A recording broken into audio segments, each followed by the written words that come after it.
Stay tuned for the Joan Quinn Profiles. Joan served the state of California as a member on the Arts Council and on the Film Commission. She was formerly on the Architectural Commission and fulfilled 2 terms on the Fine Arts Commission for the city of Beverly Hills. As an editor for Andy Warhol's Interview magazine, Condé Nast Publications, and the Hearst Corporation, Joan covered the world of fashion, the mysteries of food, the excitement of theater, and the international art scene. She continues to find people who are on the cutting edge of their professions. Here's Joan Agajanian Quinn. Hi, I'm Joan Quinn, and welcome to the Joan Quinn Profiles. We're taping here at the Hollywood Museum, and the Hollywood Museum is located in the historic Max Factor building on Highland Avenue. And our guests are illustrator Joshua Wong and composer Megan Cavallari. Joshua Wong is a fashion person, an illustrator, art director, designer, and storyteller. Josh was born in Hong Kong, raised in Southern California, and graduated with the Bachelor of Fine Arts from Art Center College in Pasadena. And do you remember anything about Hong Kong? I do. I was actually 4 years old when I left. And you do remember? I remember very little, but it's changed so much. I know. That's why I was wondering if you knew about it then. Have you been back a lot? Yes, many times for work. And it was still one of my favorite cities. So when we talk about Hong Kong, and you were only 4 years old when you left, did it have any kind of play in your career? No, I don't think so. No? I think I was so young. I just kind of followed wherever my family moved to. But I always knew I was going to be in art. Did you? Yeah. Was there art in your family? Were there designers? Was there anything artistic like that? Yes. Everyone in my family, father and mother side. Oh, both? Were all involved in the arts. Oh, somehow. what were they doing? Visual artists. Some were one was a concert pianist. Oh. I have aunts that are very good pianists. I have sisters and brothers that all play instruments. And you? Yes, I play the cello. Oh, you do? I do. I play the cello. I grew up in Chinese Santa Barbara. Exactly. And I like to claim that I am Pablo Casal's great grand student. Oh, Casals. Oh, student. Not related. Yo-Yo Ma, maybe. Yo-Yo Ma, maybe. Maybe, right. Yes, yeah. yes. He made this great film about artists, musicians from all over the world coming together and playing with that one orchestra that he put together. It's amazing. So you can be related to him. Yes, I admire him a lot. I admire him a lot. So, but none of them were designing. No. So how'd you get into design? I really was more of an illustrator, and then I found out about Art Center through some family friends and applied for it, and I got in advertising. Oh, you got in as advertising. Yeah, as advertising. Did you have to draw to get in because they asked you to give a portfolio and all that? Yes. And we had very limited income. So my portfolio was all drawn on the back of old computer papers that nobody wanted. Oh, that's great. Yeah. Was this when you were in Santa Barbara? In L.A. In LA. My sister-in-law was in IT, and she brought back all these old papers that you tear the sides out with the holes. Yeah, with the holes. And she said, "Oh, they're throwing it away. You want them to do?" I got accepted into Art Center from drawing on the backs of those. I think that's so good, and you were so environmentally conscious. I do that now myself because I think I'm saving a piece of paper. I do too. I do too. So they loved your drawings, but Yes. you started drawing at a very early age. Yes, I did. My mother recounts that I started drawing women's shoes when I was 4. No. Oh, you were Yeah. actually drawing shoes. Yes. Because that's what you got into. Yes, somehow I always thought the thrill of automotive design and women's shoes were so somehow related.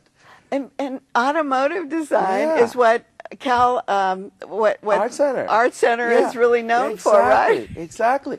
I think that designing shoes is very much like designing cars. It fuels the passion of the man or the woman, and it has the sleekness and the it's defying gravity. Yeah. It is, because you're up, aren't you? Yeah, yeah. You're up. Yeah. But did you start designing shoes, or were you an art director first? I was an art director first. Okay, let's talk about that, Yeah. because that was 13 years as an art director. Yes, I was. I graduated from Art Center, and then I became an art director in ad agencies in New York and LA. And doing what? What does an art director do? Draw? I had to draw. Back then there wasn't computers. Oh, you did so draw. My drawing skills really helped, because I did TV commercials and I could do all the storyboards and things like that. You drew them all? Yeah. Oh. But I was the art director in charge of all the visuals of the Oh, I account. see. And then I was paired up with a copywriter. And so then what kind of accounts were shoes, maybe? No, I had a lot of airline accounts. Oh. And Well, there we are, up in the air again. Exactly. I had a lot, all Fortune 500 clients. And then somebody writes the copy for it, is that it? Yes. So then the art directing took place in New York, LA, also New in York. LA. Yes. Was it back and forth, or were you two separate times? Two separate places. I started in LA. And how different are they? Between LA and New York? Yeah. Well, New York is just the scale of everything is so much bigger. So you feel the energy more in a New York ad agency. Yeah. I mean, just... Do you create the energy, or is it just because of everything going on? I think it's just the city. It's the city, the volume, the size of the agencies, all that stuff. I also really saw the talent was very different in New York. Oh, I too. wondered about that. Well, I think all the talent, I used to say all the talent goes to New York, but I think we have so much talent here that it doesn't matter. Yeah, I think now things are different. Yeah. But back then, you want to be on Madison Avenue. Exactly. Yeah. I think that's changed so much, even in theater and art. Yeah. All of it's changed, because California is a real energy central place for people like that. Yeah. So 13 years, drawing storyboards, hotshot people. You end up in Paris with the biggie hotshot Charles Jourdan, right? Well, actually, I ended up in New York. Oh, first? Yes, because Charles Jourdan's design studio was both in New York and Paris. Oh, so you were in New York. Yeah, I got it. But I actually didn't. I moved to New York City to give up advertising to be a shoe designer, without any networking, without anything. Oh, you knew you were going to design shoes? Yeah, I said to my mom and dad, I said, now that you're happy with that doing I have the a ad job. agency, I want to do what I love, and I want to move to New York. Oh, good for you. So I did. I went to New York, and I worked for the New York Philharmonic, making $5 an hour at night. Oh, you were like an usher? Yeah, no, I was in the subscriptions department downstairs. Oh, I could hear all of the music of the concerts. Well, that was a wonderful experience. It was wonderful. I loved New York. I loved New York. And then, so how did this come about then? Oh, it was funny. I was I was helping a friend of mine who said, you know, I have a friend who wants to be a graphics designer. Would you talk to her on the phone? She's a single mom, da-da-da. Oh, because you were in advertising? Yeah, because I was in advertising. I said, of course I would help this person. So we talked for about 45 minutes, and she said to me, thank you so much. What can I do to repay you for your help? And I said, oh, I want to be in shoes and all this stuff. And she I want said, to be in shoes. yeah, and she said, that's funny, my neighbor is in shoes, so let me talk to her. And I thought, oh, yeah, right, you know, this is never going to happen. Next thing you know, I get a phone call from her and said, she's the creative director at Charles Jourdan. Oh, wow. And she wants to meet you. I say that as soon as you do something nice for somebody, somebody is going to do something nice for you. That's my motto about this whole Really? thing, about helping students, helping new people coming up, because there's so much talent out there. I know, and it's so great to see them come up instead of people like pulling the blocks out from underneath them, right? When I was a boss in you know, in companies, my whole thing was support your people, support your designers. To bring them up. So here you are. So you go to Charles Jourdan, because I think that's pretty cool. Did you pick the materials for the shoes? What did you do? It was funny. I went to Charles Jourdan with this portfolio. I had 2 days to draw. Oh. So I did like a Manolo Blahnik drawings of these shoes. I had no idea how to make shoes. So then she waves me in. She's like, quickly, come in here. And I'm like, okay, there are tons of people around. We're on the 50th floor overlooking Central Park. And then I open up my portfolio and she goes, would you like to be my intern? Immediately. Yeah, she knew when she saw them, So I right? said yes. And so she was the one who taught me everything. Oh, so what do you have to know to go in there? You have to, they have to teach you a lot about constructions. Oh, they teach you. Yeah, they taught me about constructions. And So, what is construction? well, there are forms to shoes, like the last, heels, things like that. And you don't just design 20 shoes with 20 different lasts. Because no one can afford it, making them. Oh, making them. Yeah, because when you make them, you have to make sizes. I see. And so no one can make all these last. So you have to know how to use what you have. So they taught you how to do that. And then they teach you about trend settings and how to look for trends. So you really were back in school in a way, exactly, right? But as an intern you were there. Exactly. And then what happened? How do you find materials for shoes? Well, usually they have like resources already in bins, and you look through them, and you also go to leather shows. They're all leather, Bologna. right? Yeah. So you go twice a year to Bologna. You look through materials. You collect materials, and when you're ready to do that, you kind of play with the whole thing. And then what happens is it becomes non-traditional too. Don't you use non-traditional materials for shoes? Now things have changed so much. Well, prices really dictate what kind of materials you can use. Does it? Yeah, because it's very funny because even the design of a shoe, just by changing it a little bit, can save a lot of money. The more seams you have on a shoe, the cheaper it is to make. Yeah, because you don't have to use a whole big piece of leather. Yeah, because big pieces of leather usually have blemishes on it. So if you have piecing to it, then they can play with it. And so those are the tricks of the trade. Those are the requirements, yeah. Well, here we know you've done a lot of illustrating, and you love to illustrate, and you did this fantastic piece of me. I don't know how you did it. I mean, and when you did it. Thank you. Tell me what, like, the inspiration. I love the way you have the name and the way you've signed it. Well, I see Joan as someone who's helped a lot of artists come up in the world. And so I thought it was appropriate to put a frame around her, like a picture frame around her. And she has such beautiful jewelry, so I decided to do like gold Baroque kind of thing.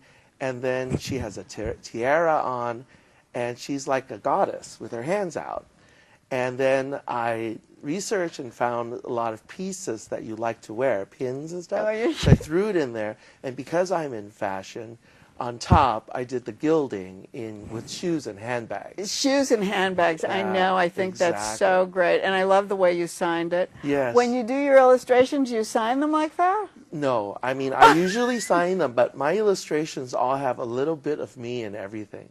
Oh, because I wondered about that. Yeah. But you do a lot of color, which I love. Yeah.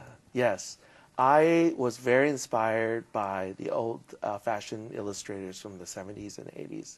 You know, I really think that fashion illustration is a lost art, and it should be coming back very soon. And what happens, because in the 60s, 70s, 80s, all the advertisements were drawn, and they were beautiful with fashion illustrators. Exactly.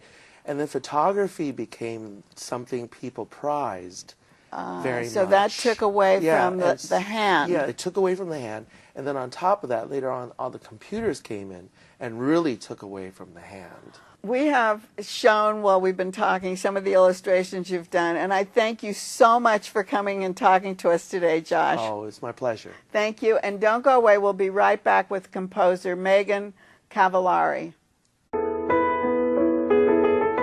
Hi, I'm Joan Quinn, and welcome back to the Joan Quinn Profiles. We're taping here at the Hollywood Museum in the historic Max Factor building, and our guest today is award-winning composer, musician, and producer Megan Cavallari. She graduated with 2 degrees from NYU University. The Philadelphia-born native has over 100 film scores, 25 TV shows, 16 musicals, and hundreds of other work associated with music from one way to another way. And she's done them all. I don't know how she's written them all. But the topper is she's the official composer of the LA Kings of the National Hockey League.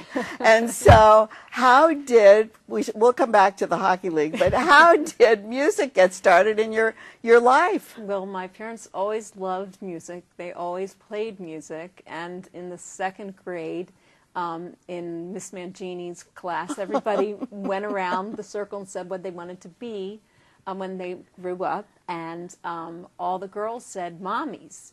And I said Leonard Bernstein. And had they ever even heard of it? They all laughed. They all laughed. And I was so angry that I left school. Really? And I walked home. I was like so angry. And my mom said, "What happened?" And I told her, and she said, "That's good." And she made me a lunch. And so she made you lunch. But she was a feminist. So she was like, "That's good. You wouldn't be Leonard Bernstein." Was it that West Side Story time? It was, well, no, it was, they had like, I had seen West Side Story. I had like, we had tapes of Leonard Bernstein's conducting sessions. I had seen Leonard Bernstein conduct at the Philadelphia Orchestra. Right. I had really loved Leonard Bernstein.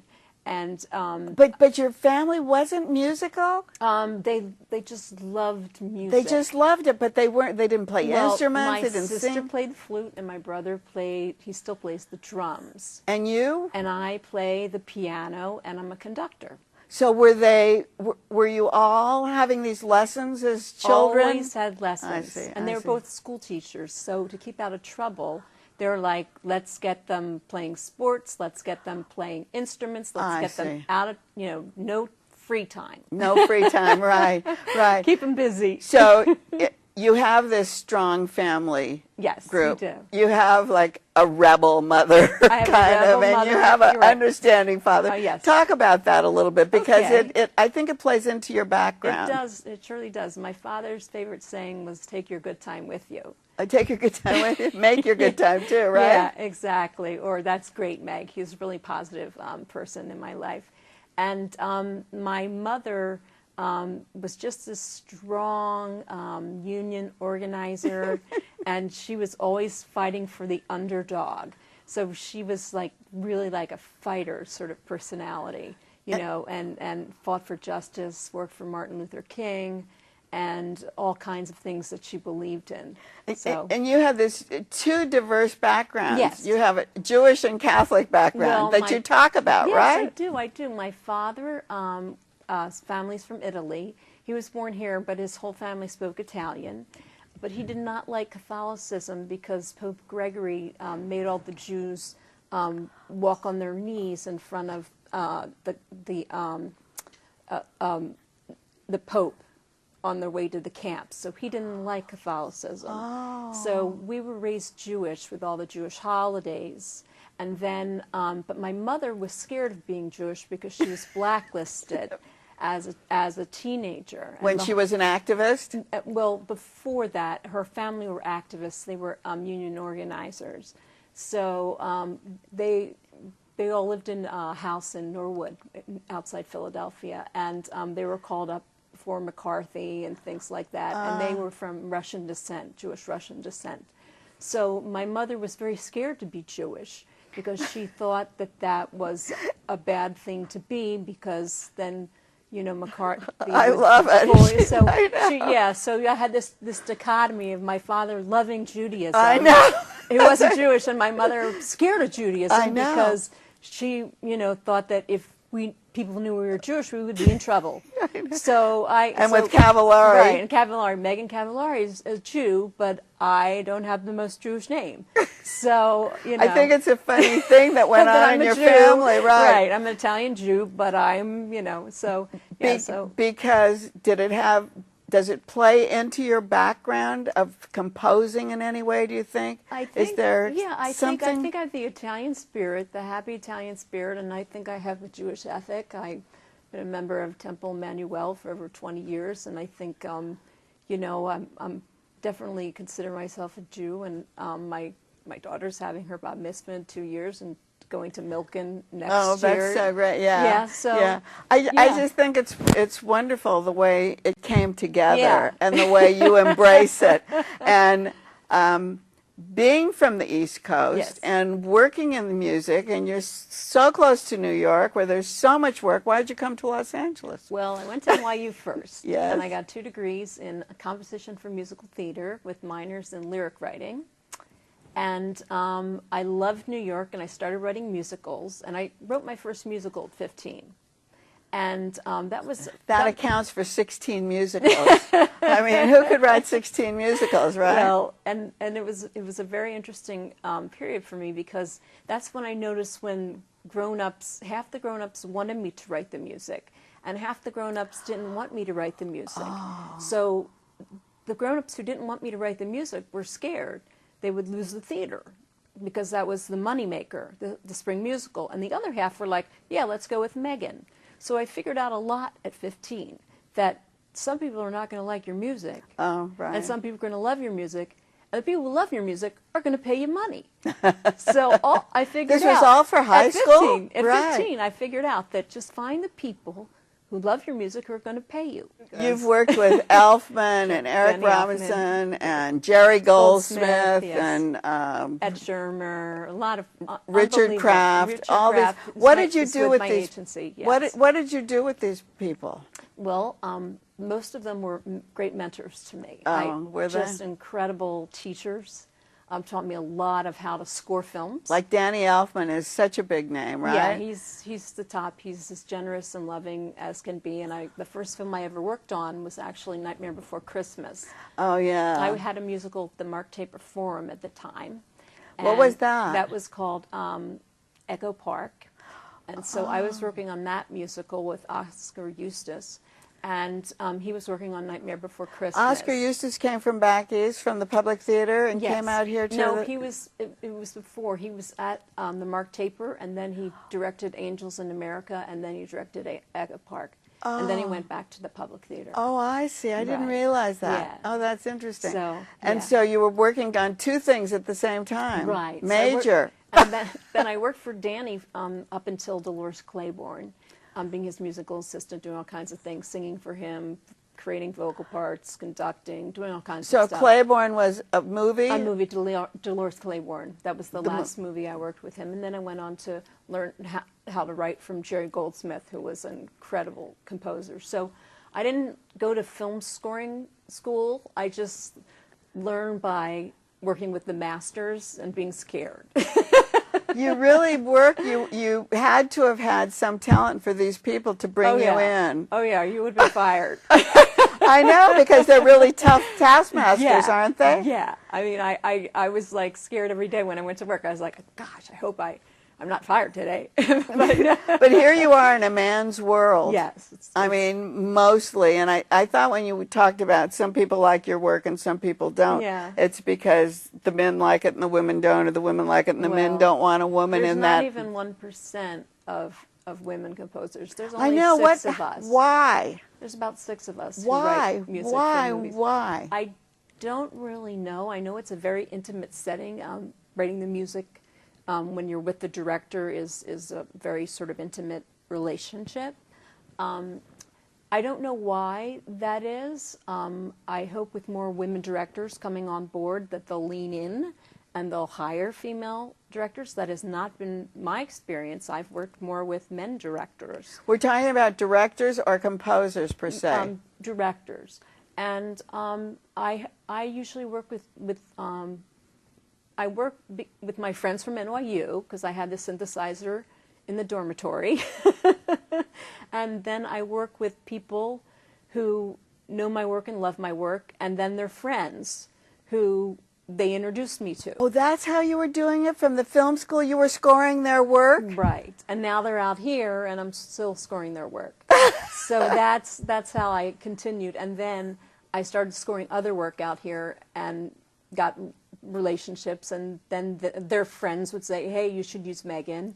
And then their friends said, hey, you should use Megan. And then I do a thing called gold calling, where I call complete stranger. Gold or cold? Gold. That's what I calling. thought you said. Yes, Gold. It's not cold calling. It's gold calling. Right. Because for every 100 people you call, there's going to be somebody who's going to say, yes, I'll listen to your link. Oh, so wow. that's the sort of positive mindset that my father gave me. So I call a lot of people, and I send my music out, and you send your ships out, and some of them are going to come back, and some of them are not. So you talk about 6 women in the industry. 6, About, 8. I mean, whatever. Give me a couple of names. Deborah Laurie.